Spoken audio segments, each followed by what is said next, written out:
Through Rodney Jerkins, he was in the studio recording. Right. And when he wanted to meet the both of us. When Michael met you, he was very interested in you, wasn't he? No, I don't think he was interested like everybody you don't? portrays him to be. No. And when Michael Jackson was alive, you are backing him, you are up his ass, you are kissing his ass, you are there to testify for him under oath.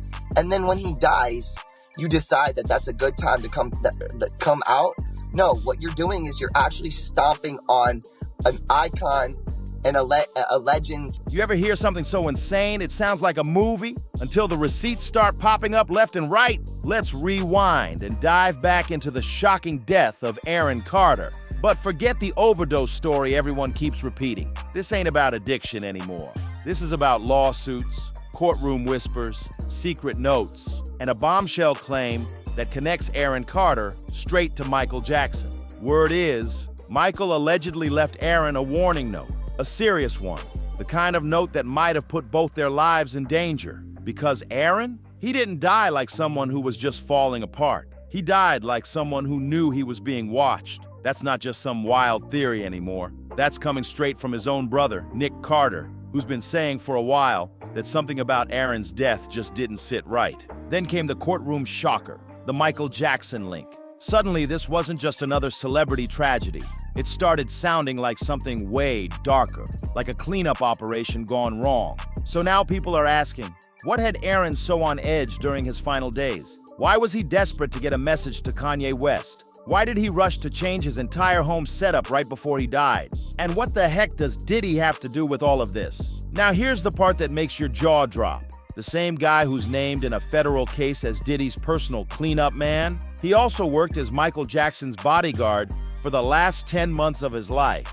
This isn't just about two fallen pop stars. It's looking like a whole system, a generational blueprint of cover-ups, missing documents, shady handlers, and backroom hush-hush deals. And now, after years of folks brushing him off as paranoid or just plain crazy, everything Aaron Carter was warning about is finally starting to make sense. When he was found dead in his Lancaster, California home back in November 2022, the headlines went straight to the usual script, accidental drowning, tied to substance use. Just like that, the media slapped the troubled child star label on him one last time and kept it moving. But anyone who was really listening to Aaron during those final months could tell. This wasn't just some downward spiral. There was something way darker behind the scenes.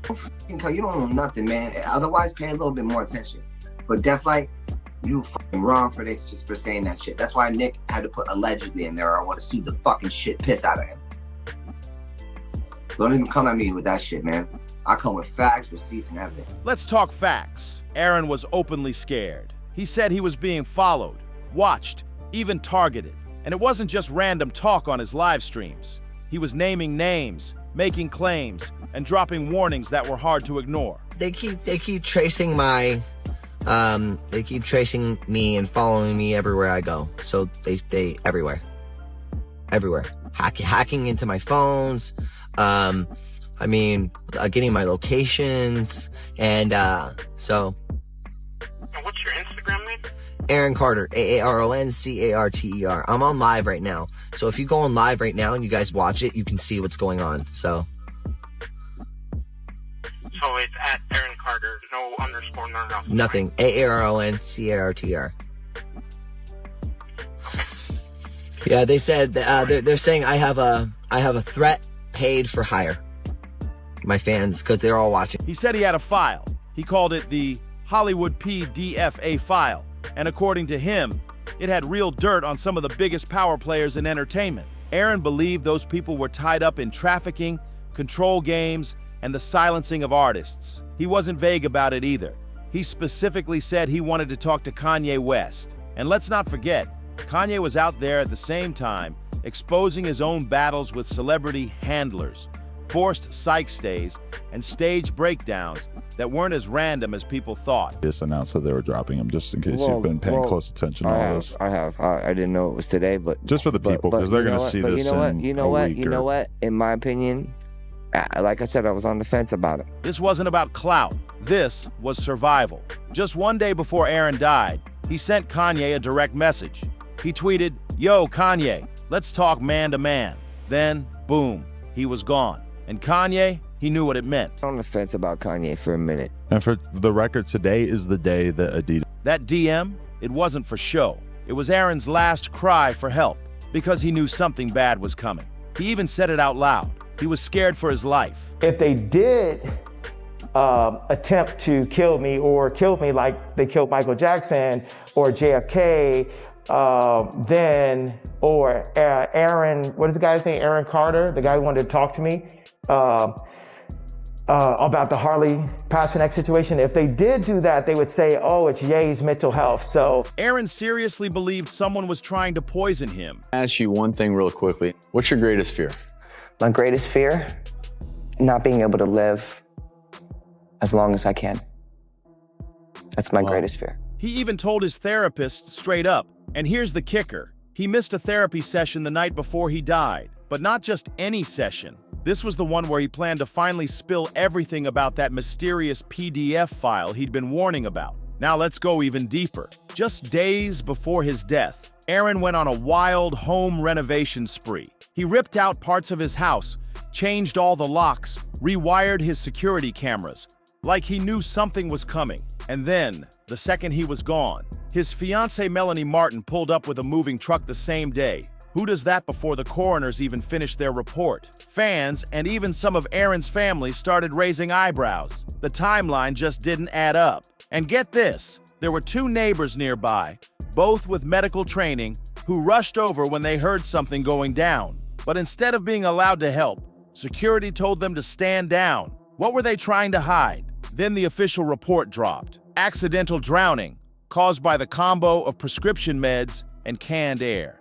In plain terms, Xanax and inhalants, but no mention of any trauma. No look into his fear, his warnings, or the secret file he was desperate to share. Nothing. Now here's where it takes a sharp turn. Diddy's name slides right into the mix. In the weeks following Aaron's death, old photos popped up online, and they weren't studio shots or red carpet pics. These were exclusive party snapshots, taken at invite-only, behind-closed-door events. And guess who's standing next to Aaron in those backroom shots? Regret ever getting involved in... I didn't have a choice. It got bad when I was about 15 years old because when I did MTV Cribs, the day that I had to go show off that house, my mom and my dad told me, we're getting a divorce. You still have to go do this. I had to go show off all the stuff my whole life that was going to be taken away from me. Yeah, Diddy. Right away, people started asking, why was Aaron even showing up at Diddy's private parties? Especially after court docs, like Cassie's explosive lawsuit, painted those events as full-blown freak-offs, drugged up, power-hungry marathons of manipulation, control, and straight-up recorded humiliation. Cassie didn't hold back. She said she was forced, filmed, and threatened into staying quiet. Her words? Controlled captivity. That's not a party. That's a trap dressed up in designer. So now folks are asking the real questions. Was Aaron being groomed? Did he see something he wasn't supposed to? And did that Hollywood PDF-A file he talked about hold receipts on what really went down behind those velvet ropes? Meanwhile, Aaron's older brother, Nick Carter, started popping up in interviews. Something that we're still processing. I don't think we'll ever really get over it. It's been a lot for us, but we're finding ways to take a really tragic situation in our family and, do something with it. There is a legal process happening right now, and I can't get into too many of the details. But, what I can say is that I'm really happy with the way things are going. And once it's all done, I look forward to finally talking about it. Especially in Fallen Idols. But he wasn't just grieving. He was dropping hints. Nick made it clear. Aaron wasn't just spiraling, he was terrified. He said his brother wasn't partying himself to death. He was trying to survive something bigger. And then came the biggest red flag. Nick pointed fingers at the people closest to Aaron, saying they were hiding things, including their own mother, Jane Carter. Word on the street is she played a major role in turning the brothers against each other, keeping drama high and the truth low. At this point, it's hard to call any of it coincidence. It's looking more and more like a pattern. Aaron wasn't breaking down. He was trying to warn us. And now, with new courtroom bombshells still dropping, people are finally starting to connect the dots. That serious handwritten note from Michael Jackson to Aaron Carter? Yeah, it's back in the spotlight, and it's sending chills through everyone. Think about it. A physical message from MJ himself to Aaron. The exact words haven't been made public, but insiders say it came with a heavy warning. Be careful. The people who came for me will come for others too. Jackson's eldest son testified in court before a judge in the negligence case against concert giant AEG today. 16-year-old Prince Jackson told jurors that Michael Jackson was excited at times, but certainly was not happy about the pressure that came with touring. He said Michael sometimes ended phone conversations with promoters in tears, saying at one point, quote, "They're going to kill me." And the cost of speaking out? Everything. If that note is legit, then this story goes way beyond Aaron's death. It's about who he was really afraid of and who might have had a reason to keep him silent. Remember, Michael Jackson spent the last years of his life whispering one terrifying phrase over and over, "They're going to kill me." And it wasn't just paranoia. His closest people, Paris Jackson, LaToya, Prince, all confirmed that MJ believed he was being hunted. He said it to friends, he told his family, and he even left behind multiple notes, real ones. Some read, "They are trying to murder me," and "The system wants to kill me for my catalog." This wasn't a meltdown, it was a warning. Then came June 2009. MJ was suddenly gone. The official story? Just another overdose. They said it was propofol, given to him by his personal doctor, Conrad Murray. But hold up, that version starts to fall apart fast. Turns out MJ had already been given a mix of meds that night, and none of them were working. So what did Murray do? He gave MJ one last dose of propofol just to knock him out. Then he left the room. When he came back, MJ was unresponsive. But here's where things get shady, real shady. Get this, a 911 call wasn't made for 90 minutes after Michael Jackson stopped breathing. CPR was delayed, witness stories flipped, and yeah, even though Dr. Conrad Murray got hit with an involuntary manslaughter charge, MJ's fans and family haven't stopped asking, who really profited from Michael's death? Because just like Aaron Carter, MJ wasn't spiraling. He was gearing up for a comeback. He was about to go on tour. He was planning to go fully independent. And here's the real bombshell. He was this close to reclaiming full control of his legendary music catalog. That included the Beatles catalog, one of the most valuable in the game. Sony knew it. So did the folks circling him. And one name that keeps popping up in those shady inner circles? Fahhem Muhammad. Now, this ain't just some random name. Fahhem's been named in recent lawsuits for cleaning up Diddy's so-called freak-offs, allegedly paying off cops and keeping scandals buried. But long before that, he had a very different job. He was Michael Jackson's head of security during the exact 10-month window leading up to MJ's death. Here's the part that'll make your jaw drop. Fahhem was only 20 years old, no military background, no law enforcement experience. He just graduated college with a real estate business degree. The king of pop's life, worth hundreds of millions, was left in the hands of a college kid who barely had time to unpack his diploma. That ain't just careless, that's crazy. Or maybe it wasn't careless at all. Maybe it was planned. Because before Fahhem, MJ's security was run by Bill Bray, a retired LAPD officer who had been with Michael for decades. Bill wasn't just hired muscle, he was a protector, a mentor, almost like a second father. But once Bill retired, boom, a totally unqualified guy takes his place. A guy now accused of helping Diddy bury some of the dirtiest secrets in Hollywood. So how'd he even get that job? Who vouched for him? Who placed him that close to one of the most valuable stars on earth? Journalist Ian Carroll, who's been deep in this investigation, believes Fahhem wasn't just hired. He was strategically planted. Here's where it gets wild. Fahhem Muhammad, the same guy who was MJ's head of security with zero qualifications, later pops up as a guest speaker at Wharton School's Real Estate Entrepreneurship Summit. Yeah, real estate. No background in protection, no security career at all. So why is he suddenly rubbing shoulders with Ivy League elites? Journalist Ian Carroll kept digging, and what he found was even crazier. Turns out, some of these Wharton events had quiet connections to intel agencies, like ex-CIA, FBI, and former military contractors. You feeling the pattern yet? It lines up with another case. Kanye West's controversial trainer, Harley Pasternak. That's the same guy Kanye claimed tried to drug him into silence and have him institutionalized. Guess what? Harley also had ties to military work, specifically Canadian psychological operations. So now, the theory's getting sharper.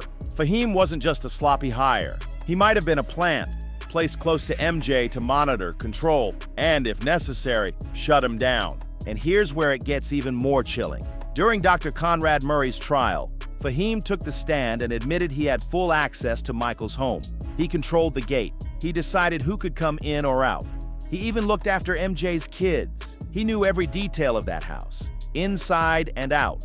But when the tough questions hit in court, his responses were cold, flat, scripted. MJ's fans didn't buy it. His family definitely didn't buy it. Now, through the lens of the lawsuit surrounding Diddy and all the familiar faces involved, it's starting to feel like the same dirty playbook, just run by different people in different eras. And don't forget, Michael Jackson's real battle wasn't just with accusers. It was with Sony Music. You know, being the artist that I am, at Sony, I've generated several $1 billion for Sony. Several billion. And they really thought that my mind is always on music and dancing and it usually is, but they never thought that this performer, myself, would outthink them.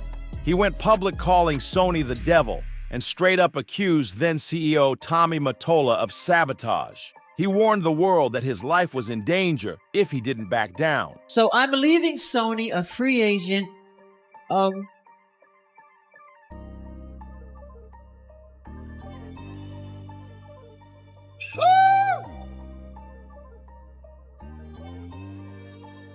Owning half of Sony. So I own half of Sony's publishing and I'm leaving them, and they're very angry at me because of it, but I just did good business, you know. Tell him! Say it, Michael! Tell the story! But, so, the way they get revenge is to try and destroy my album.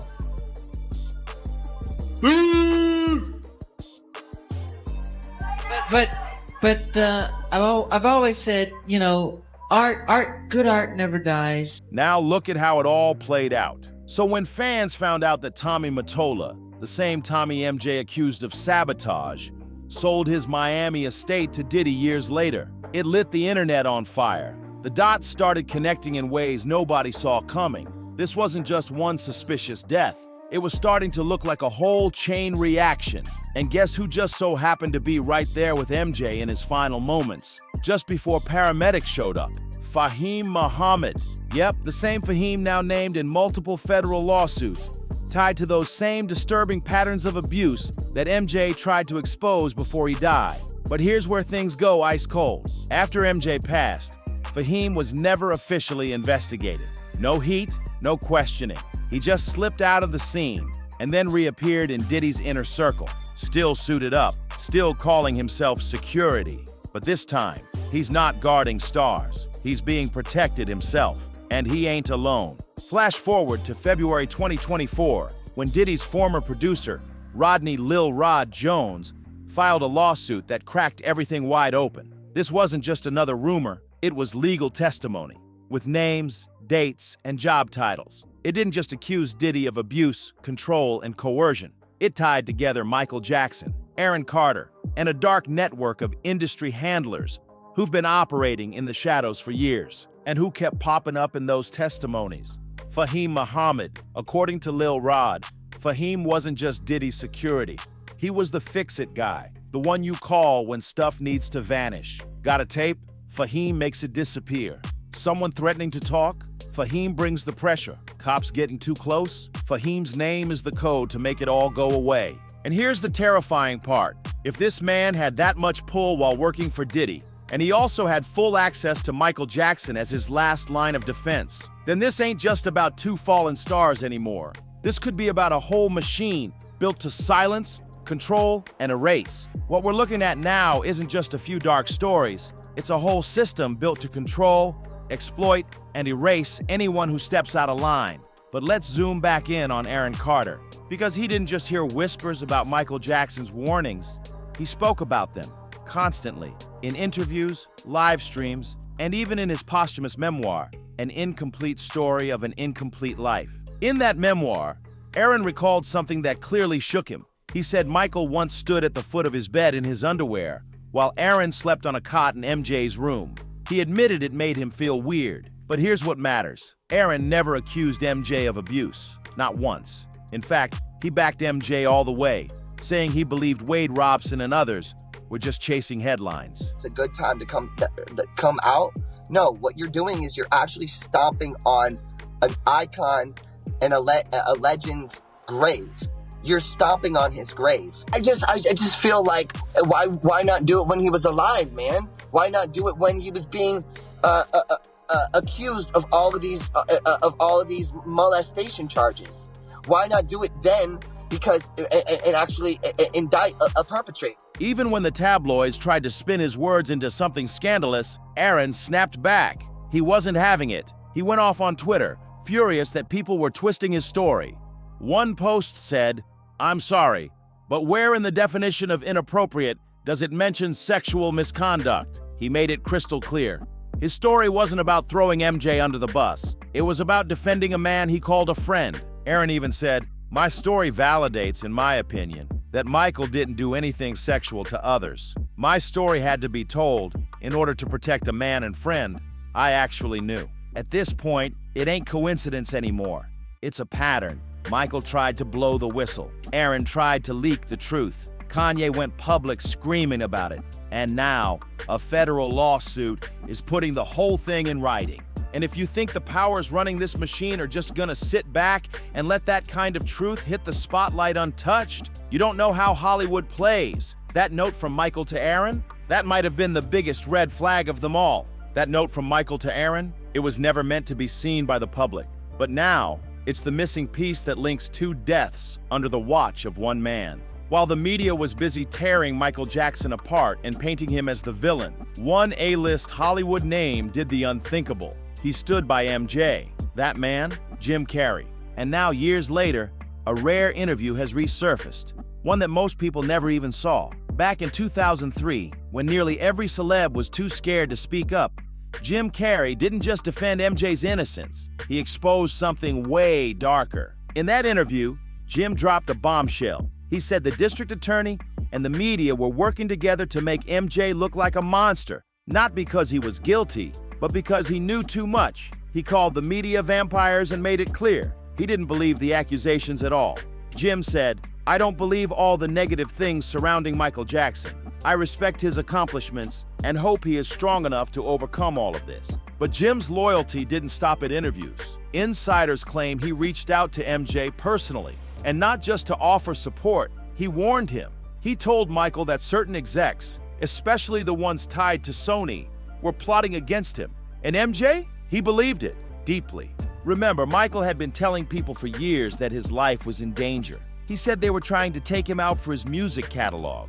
And Jim? He seemed to know exactly how deep that rabbit hole went. Fast forward to today, lawsuits are exploding. Powerful names are being dragged through the dirt, and Diddy's empire is crumbling in real time. But somehow, the deaths of Michael Jackson and Aaron Carter are still treated like two random tragedies? Nah, the connections are too sharp, the names too familiar, and the patterns too damn clear. This ain't just about fame or scandal. It's about who knew what and what happened to them when they tried to speak. So if you've ever wondered why some stars vanish without a trace, why others suddenly spiral, or why they're here one day and gone the next, now you've got a clearer picture. It ain't always burnout. It ain't always mental health. Sometimes it's about what they knew and who they were trying to expose. But here's the twist. This time, the truth isn't fading into silence. The receipts are stacking up. The patterns, repeating like clockwork. And the so-called gatekeepers, they're finally being named. For once, the industry might not be able to clean this up with hush money and a press release. If you made it this far, sound off in the comments. Do you think Aaron Carter was silenced? Was MJ really leaving behind a final warning that we're only just now starting to understand? And how far do you think Diddy's reach actually goes? Smash that like button if you want more real talk that cuts through the noise. Subscribe so you don't miss what's coming next. Share this video if you know someone who's been asking questions too. And don't forget to drop a comment. We want to hear from you. Catch you in the next one. This story's just getting started.